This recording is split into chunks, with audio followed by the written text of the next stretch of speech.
இந்த சூழ்நிலையில் மற்றொரு திருப்பமாக தமிழக வெற்றி கழகத்திற்கு IUML இந்திய யூனியன் முஸ்லீம் லீக் கட்சியும் நிபந்தனையற்ற ஆதரவை தெரிவித்திருப்பதாக மீண்டும் தகவல் வந்திருக்கிறது. நேற்று இது போன்ற தகவல் வந்து அதன் பின்னர் மறுப்பு தெரிவிக்கப்பட்டது. இன்று மீண்டும் அந்த அருண்ராஜுடன் இந்திய யூனியன் முஸ்லீம் லீக் கட்சியின் பொதுச் செயலாளர் தலைவர் பேராசிரியர் காதர் முஹீன் இருக்கக்கூடிய அந்த காட்சியை பார்க்க முடிகிறது.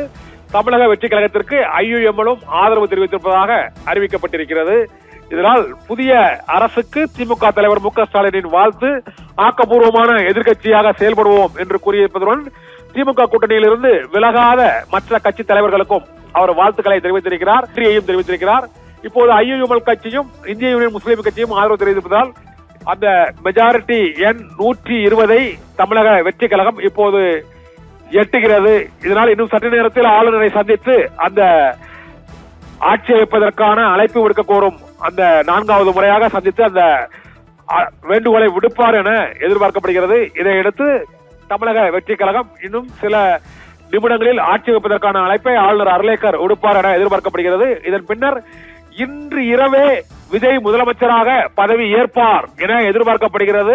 முதலமைச்சராக அவர் மட்டும் பதவியேற்று விட்டு அதன் பின்னர் மற்றொரு நாளில் மற்றவர்கள் பதவியேற்பார்கள் என எதிர்பார்க்கப்படுகிறது. ஏற்கனவே 4ஆம் தேதி தேர்தல் முடிவுகள் வெளியாகி தொடர்ச்சியாக அந்த இழுபறி நீடித்து வந்த சூழ்நிலையில் இன்று அது உறுதியாகி இருக்கிறது.